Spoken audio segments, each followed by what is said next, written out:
Hello everyone, I hope आप सब यहाँ पर बढ़िया और अच्छा होंगे। तो आज हम इसमें जो थ्योरी को देखने वाले डाल्टन्स एटॉमिक थ्योरी को, इस पर भी हमने कल एक ईजी वे में समझाने का प्रयास किया था और आज भी हम इसमें क्या करेंगे, एक आसान सा लर्निंग यानी ईजी वे में हम इसको अंडरस्टैंड करने का क्या करेंगे, हम देखेंगे। तो जब हम बात कर रहे हैं किसका, एटॉमिक स्ट्रक्चर का, तो इसमें क्या होगा कि छोटे छोटे पार्टिकल्स पर भी हमें क्या करना पड़ेगा, डिस्कस करना पड़ेगा कि एटम्स का खोज कैसे हुआ था, इसके अंदर जो इलेक्ट्रॉन्स प्रोटॉन्स न्यूट्रॉन्स होते हैं उसका खोज कैसे हुआ। तो इसको हम क्या करेंगे, एक ईजी वे में करेंगे और ध्यान से देखना, हल्ला नहीं करना क्योंकि आज बहुत अच्छा लगेगा। यहाँ पर क्या हुआ कि हमारे यहाँ डॉल्टन भैया खड़ा थे, अरे कुछ पहले से यहाँ पर जो थे वो क्या है, डॉल्टन भैया हमारे खड़ा थे जो एटॉमिक थ्योरी इन्होंने दिए थे। तो यहाँ पर एक बच्चा आता है, छोटा सा क्या आता है, एक बच्चा आता है और बोलता है, प्रणाम करते किए हुए जाता है, बोलता है डॉल्टन भैया हमको सीआईडी में नौकरी दे दीजिए। किस में चाहिए इसको नौकरी, सीआईडी में, बताते हैं। यहाँ पर आते छोटू आता है एक और डॉल्टन भैया के पास जाते हैं और क्या बोलता है कि डॉल्टन भैया हमको सीआईडी में नौकरी चाहिए। तो डॉल्टन भैया आके देखते कि तुमको सीआईडी में नौकरी चाहिए, तो बताओ कि अच्छा सबसे पहले बताओ कि तुम आए कहाँ से। तो वो बताया कि हम आए घूमते फिरते हुए आए आपसे मिलने के लिए, और तब तक के लिए हमें पता चला कि आप हमें बता सकते कि सीआईडी में जॉब कैसे नहीं लिया जाता है, तो इसमें बताए थे। तो जब डॉल्टन भैया के पास गया तो डॉल्टन भैया पूछा कि तुम्हारा नाम क्या है, तो ये छोटका क्या बताते कि छोटा सा, नन्हा सा, प्यारा सा। फिर बोलता है कि नाम बताओ नाम, तो फिर बोलता है कि छोटा सा, प्यारा सा, नन्हा सा मेरा नाम है।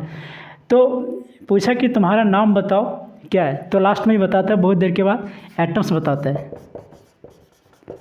अपना नाम क्या बताता है, एटम्स बताता है।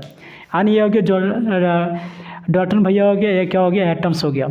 अब हुआ कि जब ये बताया कि सीआईडी में, जब मैं सीआईडी में रहना चाहोगे, सीआईडी का नौकरी जब तुमको चाहिए, तो कोई इसका जो सीआईडी का कार्यकर्ता होता है, आप ही इसका जो उपयोग होता है उसके बारे में कुछ बताओ कि सीआईडी में, यानी एक किसी को सीआईडी बनने के लिए उसका क्या गुण चाहिए। तो यह क्या बताता है, एटम्स जो बताता है, छोटका वो क्या बताता है कि SI/W का गुण होना चाहिए। यानी सीआईडी में ज्वाइनिंग लेने के लिए क्या होना चाहिए, SI/W का क्या होना चाहिए, गुण होना चाहिए। तब बताया कि SI/W मतलब क्या होगा, SI/W मतलब क्या होगा। तो ये बताया कि S मतलब क्या होना चाहिए, सिंपल होना चाहिए। S मतलब क्या बताया कि सिंपल होना चाहिए। I मतलब क्या बताया, I मतलब क्या बताया, आइडेंटिकल होना चाहिए। और W मतलब क्या होना चाहिए, वर्कर्स होना चाहिए। इसमें क्या होता है, कैसे मतलब सिंपल होना, साधारण होना चाहिए, आइडेंटिकल होना चाहिए। दूसरा, सिंपल और आइडेंटिकल में अलग अलग होता है, यहाँ पर समझना, सिंपल और आइडेंटिकल का जो होता है क्या होता है, दोनों अलग अलग होता है।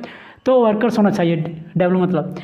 अब बताएं कि जब तुम्हारा सीआईडी में जॉब लगेगा तो इससे पहले तो हम तेरा क्या लेंगे, इंटरव्यू लेंगे। डॉल्टन भैया बोले कि तुम्हारा हम क्या करेंगे, इंटरव्यू लेंगे। तो एटम्स बोला चलिए ले लीजिए, कोई दिक्कत नहीं। अब जब यहाँ पर दोनों के बीच में इंटरव्यू, अरे डॉल्टन भैया किसका ले रहे हैं इंटरव्यू, एटम्स का इंटरव्यू ले रहे। तो सबसे पहले बताइए कि सीआईडी का जो सी होता है, बताओ कि सीआईडी का जो सी होता है उसका कोई एक गुण है तुम्हारे पास, सीआईडी में जो सी का है, तो बोला कि हम एकदम साबित कर देंगे। एटम्स क्या बोला कि हम इसको एकदम साबित कर देंगे कि सी मतलब क्या होता है, केमिकल रिएक्शन। समझना कि सी मतलब क्या बताया, केमिकल रिएक्शन।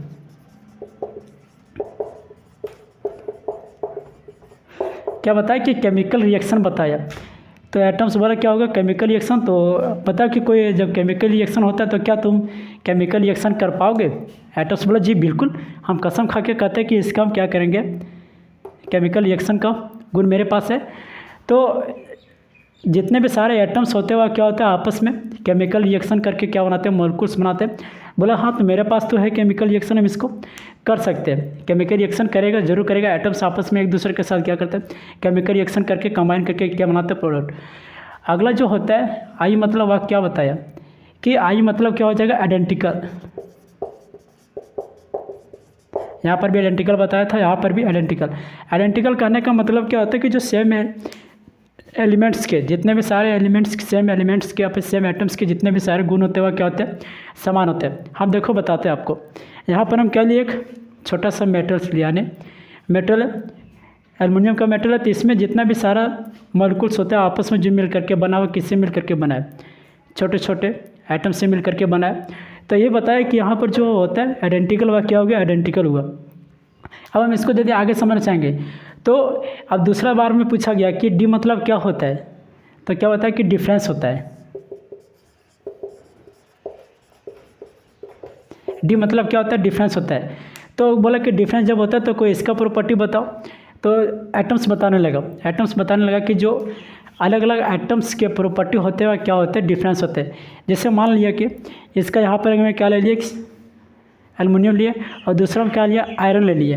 दूसरा तो दोनों का जो अलग अलग प्रॉपर्टी है, यानी चाकू है फिलहाल तो आयरन है आयरन है, तो यहाँ पर हम दोनों को अलग अलग कर सकते हैं, क्योंकि इसका जो जितना भी सारा एटम्स मिल करके बना हुआ क्या बनता है, मॉलिक्यूल्स बनता है। इसी छोटे छोटे यदि हम इसको अलग करते हैं तो छोटा छोटा पार्टिकल्स बन जाता है। बताए कि जितना भी सारा छोटा छोटा पार्टिकल्स होता है उससे मिल करके जो बना होता है वह क्या होता है, मॉलिक्यूल्स होता है। फिर तो ये बोला कि जो हम सबसे छोटा है, यानी किसी भी चीज़ का सबसे छोटा भाग में है, सबसे छोटा भाग यानी मैटर का क्या हो जाएगा, सबसे छोटा पदार्थ कौन, सबसे छोटा भाग कौन सा हो जाएगा, एटम। यानी बताया कि यदि हम सबसे गिनते छोटा जाए तो क्या हो जाएगा, हमारे बहुत सारे भाई होंगे। देखो क्या है, यहाँ पर एक मैटर है, तो इसको अलग अलग किया जाएगा। यदि काट काट के अलग किया जाएगा तो एक स्थिति समय ऐसा आएगा जहाँ पर कटने का संभव कम हो जाएगा, और कटने का संभव कम हो जाएगा तो फिर भी वहाँ कुछ एक पार्टिकल्स बचेगा।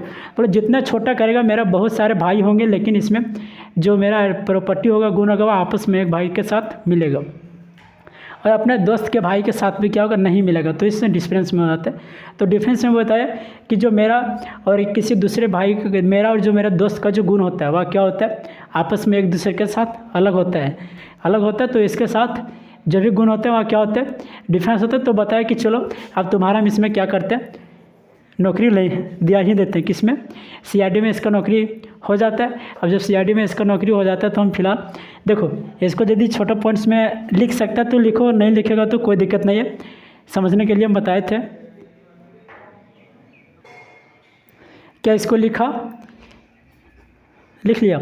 अब इसका मैं आप सबसे पहला प्रॉपर्टी लिखते हैं। कल भी हम इसका गुण नहीं लिख पाए थे क्योंकि समय तो हो गया था, तो आज हम इसका क्या करते हैं, अगला गुण को लिखने में हम क्या कर सकते हैं, सबसे पे तो क्या बोला कि atom is the smallest particle of element. क्या हो जाए कि किसी भी एलिमेंट का जो एटम होता है, किसी भी एलिमेंट्स का, या फिर जितने भी सारे मैटर्स होते हैं, matter is consist of a smallest particle that is called, क्या बोलेंगे उसको, एटम्स। तो यानी मैटर्स भी जितना सारा बना होता है, जितना भी सारा पदार्थ होता है, और छोटे छोटे पार्टिकल से मिल करके क्या होता है, बना होता है, जो उसने एटम्स और जॉन के बीच में भी हुआ था, डॉल्टन्स के बीच में जो बकवास हुआ था। दूसरा क्या बताता है, दूसरा बताता है कि जो एटम्स होता है तो हम उसको ना तो क्रिएट कर सकते हैं, ना ही डिस्ट्रॉय कर सकते। एटम को ना हम बना सकते और ना ही तो क्या कर सकते, बिगाड़ सकते। तो इसमें हम सबसे पहला प्रॉपर्टी लिखते हैं कि atom is the smallest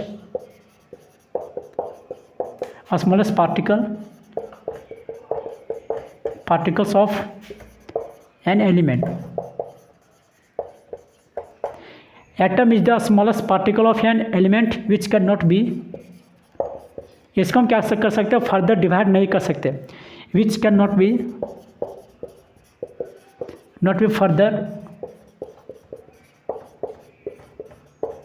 subdivided। यानी कि जिस प्रकार से हनुमान ने क्या कि जिस प्रकार से हनुमान ने सीता माता को सूक्ष्म रूप दिखाया था, उसी प्रकार से जितना भी सारा एटम्स होते हैं वह क्या होते हैं, छोटे छोटे पार्टिकल्स होते हैं। दूसरा पॉइंट में क्या बताया गया, दूसरा पॉइंट बताया कि एटम्स को ना तो हम क्रिएट कर सकते हैं, ना ही उसको हम क्या कर सकते हैं, डिस्ट्रॉय कर सकते हैं। तो एटम कैन नॉट बी, इसको लिखेंगे कैसे, सो समझो, एटम को ना तो हम क्रिएट कर सकते हैं, यानी क्या हो जाए, atom can not be create and neither be destroyed. Atom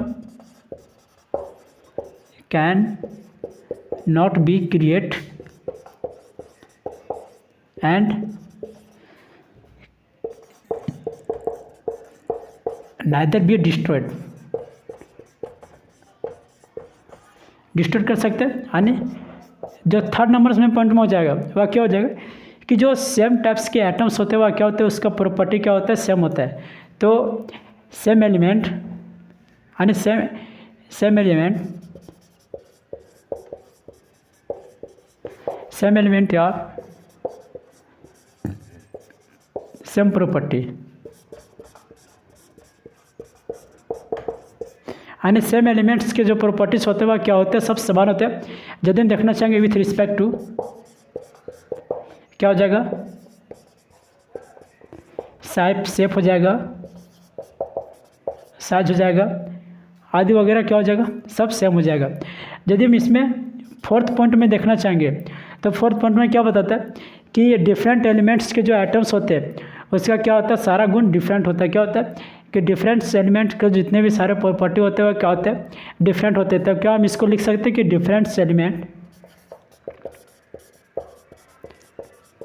different elements यार different property,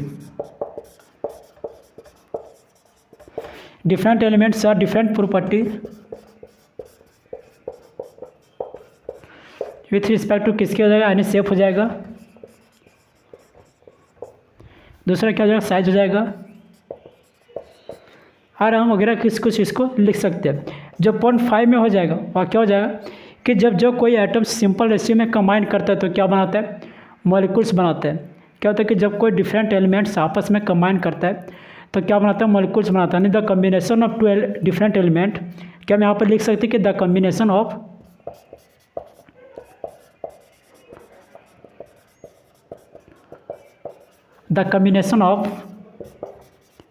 two or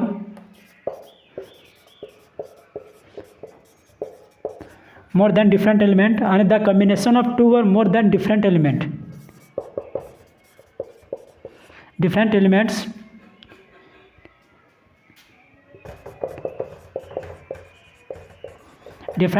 combine ये सिंपल रेशियो, क्योंकि जो आपस में जो डिफरेंस एलिमेंट्स होंगे वह क्या करें, कंबाइन करके क्या बनाएंगे, एक्स मॉलिक्यूल्स बनाएंगे। तो क्या हो जाएगा कि द कम्बिनेशन ऑफ टू और मोर डिफरेंट एलिमेंट फॉर्म क्या बनाएंगे, मॉलिक्यूल। यानी जब तो डिफरेंट एलिमेंट्स आपस में मिल करके कंबाइन करेगा तो क्या बनाएगा, मॉलिक्यूल्स बनाएगा। तो देखो हम यदि इसका एक एग्जांपल देख करके देखते हैं। एग्जांपल्स में क्या समझना ध्यान से,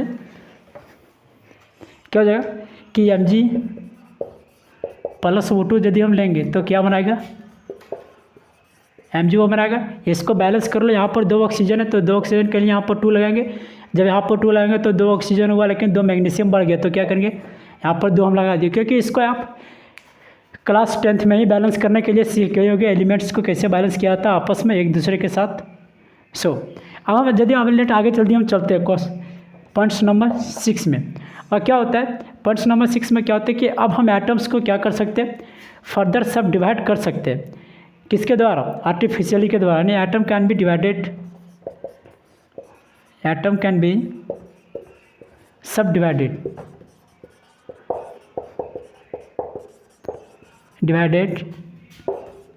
बाय द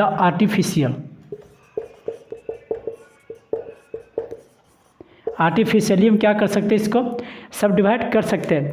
तो डॉटर्स के द्वारा जितना भी सारा पोस्टुलेट दिया गया था वह क्या था, लगभग आपस में एक दूसरे के साथ कंबाइन में करके ही दिया गया था। और दूसरा जो अगला प्रॉपर्टी हो जाएगा वह क्या हो जाएगा कि 7 में क्या हो जाएगा कि ये गेल-ल्यूसिक लॉ को क्या करता है, फॉलो नहीं करता है। गेल-ल्यूसिक लॉ को या क्या करता है, फॉलो नहीं करता है। तो इसमें हम सारे गुण देखे, लगभग 8 प्रॉपर्टी को देखे। इसका जो पोस्टुलेट था किसका, डाल्टन्स एटॉमिक थ्योरी का, उसमें हम क्या देखे, 8 पोस्टुलेट को देखे। आगे जब हम आएंगे तो हम आगे किस पर करेंगे, इसका ड्रॉबैक जो था, यानी इसका जो ड्रॉबैक क्या हो जाएगा, यानी ड्रॉबैक को भी हम इसी तरह इसमें सम्मिलित कर दिए। पहला जो इसका पोस्टुलेट गलत हुआ था वह क्या हो गया था कि एटम कैन बी वो पहले क्या बोला था, जॉन भैया बोले थे कि एटम को हम ना तो क्या कर सकते हैं, आगे हम उसे जो किसी भी मैटर्स का जितना छोटा से छोटा पार्टिकल्स होता है वही एटम्स होता है। लेकिन एटम्स को हम क्या कर सकते हैं, फर्दर सब डिवाइड इसमें कर सकते हैं। किसके द्वारा, एक आर्टिफिशियल के द्वारा, फिर किसी द्वारा कर सकते हैं। दूसरा क्या है कि गेल-ल्यूसिक लॉ को या क्या करता है, फॉलो नहीं करता है।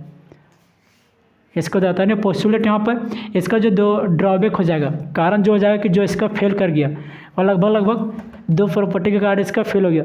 लेकिन उस समय के इतिहास में कब 1808 में, यानी 1808 में जब इसका खोज किया गया था, इसके बारे में सोचा गया था कि जॉन भैया ने सोचा, या जॉन डाल्टन ने सोचा उस समय कि एटम्स क्या होते हैं और इस पार्टिकल्स को क्या होते हैं, छोटे छोटे मैटर्स। तो वहाँ तक इसमें सोच करके इतना सारा अपना जो जितना भी सारा थ्योरी था थोड़ा बहुत दिए, लेकिन इससे पहले जो सोचा गया नहीं था।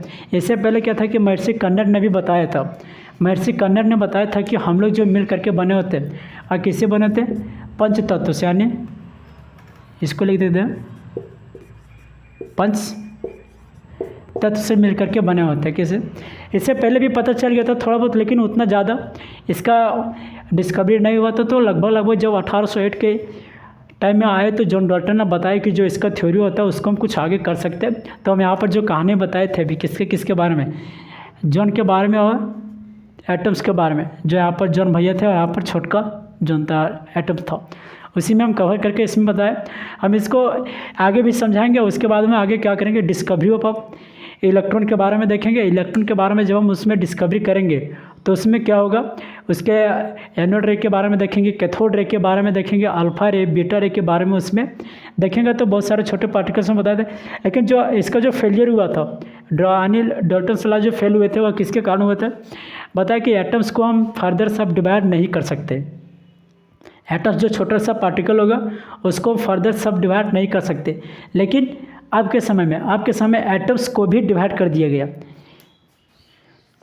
आने बताते हैं हम इसको। देखो क्या, एक एटम हो गया, इसको हम एटम्स के नाम से जानते हैं, मान लीजिए कि हम इसको एटम जानते हैं।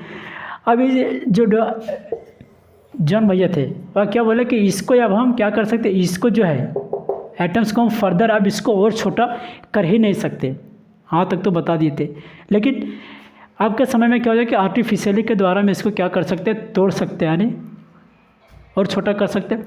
उसके अंदर क्या मिलेगा, इलेक्ट्रॉन्स मिलेंगे, प्रोटॉन्स मिलेंगे, न्यूट्रॉन्स मिलेंगे। तो इसको आगे और सारे कवर कर सकते हैं। देखो आगे कुछ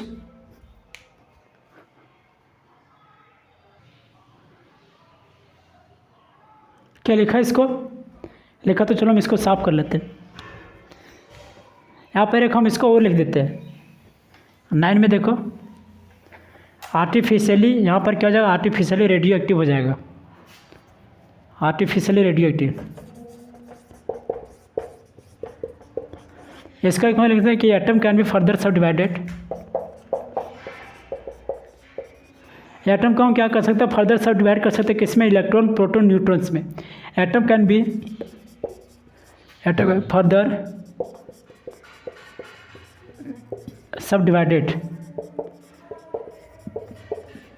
किसमें यानी एटम कैन बी फर्दर सब डिवाइडेड। पहला हो जाएगा किसमें, इलेक्ट्रॉन हो जाएगा, दूसरा क्या हो जाएगा, प्रोटॉन, तीसरा क्या, न्यूट्रॉन।